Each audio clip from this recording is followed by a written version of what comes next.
सत्संग सुनने से स्वरूप का ज्ञान थ्योरी रूप में प्राप्त होता है, और असली रूप में जब ध्यान आप करेंगे तब स्वरूप का ज्ञान साक्षात्कार होता है। और सत्संग सुनने से जानकारी और बोध जब बढ़ता है तो संसार में हमारी जो आसक्ति है वो आसक्ति हमारी दूर होती है। सत्संग सुनने से जानकारी, इसलिए कहा कि श्रुत्वा धर्मं बीजानाति श्रुत्वा त्यजति दुर्मतिं श्रुत्वा ज्ञानम माप्नुयात् श्रुत्वा मोक्षम माप्नुयात्। ये शास्त्रों में लिखा है। सुन सुन करके लोग धर्म का आचरण करते हैं, अधर्म को त्याग करते हैं, सुमति को अपनाते हैं, दुर्मति का त्याग करते हैं। ठीक है, सुन सुन करके। इसलिए श्रुत्वा धर्मम बीजानाति, धर्म को जब जान लिया तो धर्म के रास्ता पर चलना वो संकल्प लेता, प्रारंभ करता है। श्रुत्वा दुर्मतिम त्यजति, सुन सुन करके ही ना अंगुली माल है ना हत्या का काम करता था, छोड़ दिया। सुन करके ही है ना रत्नाकर डाकू ने वो काम लुटना पाटना वाला काम छोड़ करके तप में बैठ गया। इसलिए श्रुत्वा दुर्मतिम त्यजति, जब तक आप सुनेंगे नहीं तो आप पाप कर्मों से आप निवृत्त नहीं हो सकते हैं। तो यदि पाप कर्मों में प्रवृत्त हैं तो सत्संग आप सुने, ज्ञानियों का सत्संग सुने, और सुनते सुनते आपकी वो दुर्मति दूर होगी और साथ साथ आसक्ति भी दूर होती है।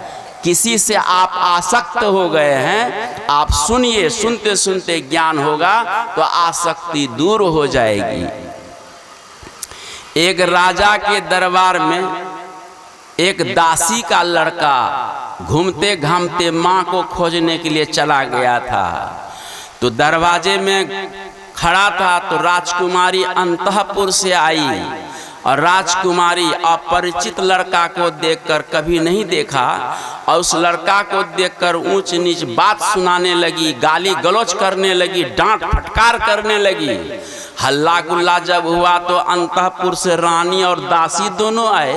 तो दासी ने देखा ये तो मेरा बेटा है, राजकुमारी खामखा डांट रही, तो बेटा के गले से मिलकर कहा कि राजकुमारी ये मेरा बेटा है, कोई अपराध किया है तो क्षमा कर दीजिए। तो राजकुमारी ने कहा कि तुम्हें जब तुम्हारा बेटा तो पहले से क्यों नहीं बताया, मैंने इसको बहुत से नीच ऊंच कहा कि कोई बात नहीं राजकुमारी, हाँ कोई बात नहीं। और अपने बेटा को घर लेकर के आई और खाना पीना सोना जगना छोड़ दिया। जब छोड़ दिया माँ कहती है खा लो भोजन, उठो क्या बात है, आज कई दिन बीत गया। कहा कि मैं राजकुमारी से ब्याह करना चाहता हूँ। प्रसंग सुनो ध्यान से।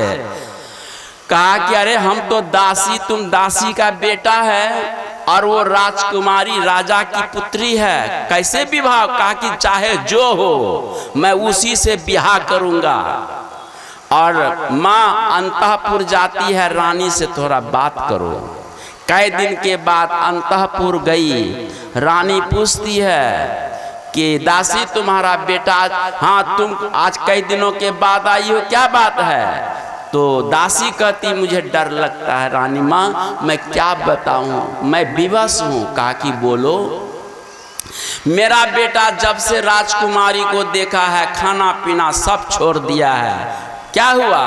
कहता है कि मैं राजकुमारी से ब्याह करूँगा। कहा कि कोई बात नहीं, तो बड़ी बात थोड़ी, ये छोटी बात है, कल तुम अपने बेटा को बुलाना, मैं शादी कर दूंगी। दूसरे दिन दासी ने अपने पुत्र को लेकर वो पहुंची है, तो सामने में बैठाया। रानी पूछती है अच्छा बताओ मेरी राजकुमारी में तुमने क्या विशेषता देखा? कहा कि उनके आँख बहुत मछली की तरह सुंदर है, भौं बहुत अच्छे हैं, नाक छुरी की तरह है, ओठ बहुत, यही सब देखा। कहा हाँ यही बहुत सुंदर है। कहा अच्छा ठीक है हम तुमको शादी कर दूंगी, लेकिन एक शर्त है। कहा क्या? कि साल भर जो सुनवाऊंगी वो तुम्हें सुनना होगा, और जो खिलाऊंगी वो तुम्हें खाना होगा, लेकिन किसी से बातचीत करने नहीं दूंगी। कहा कोई बात नहीं, मैं ये शर्त स्वीकार का साल भर के बाद मैं राजकुमारी के साथ तुम्हारा विवाह कर दूंगी। एक संत को रानी ने बुलाया और उस युवक जो राजकुमारी से आसक्त था और सत्संग 3 टाइम उसको सुनाते थे और एक कमरा में बंद और सादगी भोजन, मतलब जैसे साधु संत लोग अलोना भोजन करते हैं ऐसा ही भोजन, मिर्ची मसाला लहसुन प्याज सब कुछ नहीं, क्योंकि ये सब इंद्रियों को उत्तेजित करता, मन को भी उत्तेजित करता है। यदि साधना करना चाहते हैं तो इन भोजनों को त्याग करना पड़ेगा। तो ये सादगी भोजन 1 साल तक खिलाया, 1 साल तक सत्संग गीता रामायण उपनिषद सुनाया।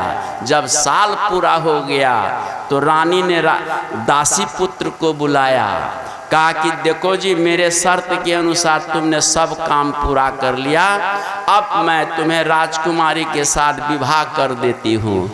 कहा कि कौन राजकुमारी? कहा कह रहे मेरी पुत्री जिससे तुम आसक्त हो गए हो। कहा कि नहीं नहीं, मुझे राजकुमारी से विवाह नहीं करना है। कहा क्यों? अरे वो तो हार मांस का एक थैला है, मलमूत्र का भांड है, मुझे शादी नहीं करना।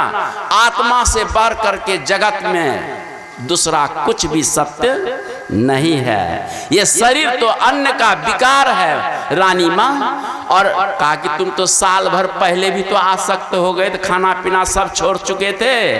कहा कि रानी माँ मुझे ज्ञान नहीं था उस समय में, अब मैंने साल भर जो सत्संग किया, इस सत्संग का मैंने मनन चिंतन किया, मुझे ज्ञान हो गया है सत्संग के द्वारा। ये शरीर क्या अन्न का विकार है, अन्न खाता है तो हष्ट पुष्ट है, अन्न छोड़ दिया तो सूख गया, ये चेहरा विभत्स हो जाता है। इसलिए मैं विवाह नहीं करूंगा, मुझे फिर शरीर मिलेगा कि नहीं, अब मैं आत्मा का अनुसंधान करूंगा। देख लो, इसीलिए सत्संग करने से आसक्तियां मिटती हैं। यदि किसी के प्रति आपकी आसक्ति है, किसी भी चीज से आसक्ति है, ठीक ठीक से यदि आप सत्संग करते हैं तो संसारिक किसी भी चीज के प्रति आपकी आसक्ति नहीं रहेगी। श्री शंकराचार्य जी कहते हैं सत्संगत्वे निसंगत्वम, निसंगत्वे निर्मोहत्वम, निर्मोहत्वे निश्चलितत्वम, निश्चलितत्वे जीवन मुक्ति। ये श्री शंकराचार्य जी महाराज का अनुभव वचन है कि रोज यदि आप सत्संग करते हैं दिलो जान करके समझ करके, तो निसंगत्वम, निसंगत का अर्थ होता आसक्ति, संसार से आसक्ति, रूप यौवन इत्यादियों से, 5 विषयों से आसक्ति समाप्त हो जाती है। और जब आसक्ति खत्म हो गई तो फिर निर्मोहत्वम, कोई मोह ममता नहीं है, न बेटा बेटी पत्नी किसी के प्रति मोह नहीं, ठीक है। और मोह तो दुख देता है, मोह जन्म देता है, 84 लाख योनियों में भटकाता है। इसलिए सत्संग करना बहुत जरूरी है, ठीक है ना। और मोह के कारण आदमी जो है तरह तरह का बदनामी और तरह तरह का पाप कर्म भी करते हैं। इसीलिए मोह को हटाना छुड़ाना चाहते हैं तो आप रोज सत्संग करें। जब मोह से आप रहित हो गए तब तो क्या आता है? निश्चलितत्वम, अपने स्वस्वरूप में आप स्थिर हो गए। यही है जीवन मुक्ति का लक्षण, अपने स्वस्वरूप में स्थिर हो जाना।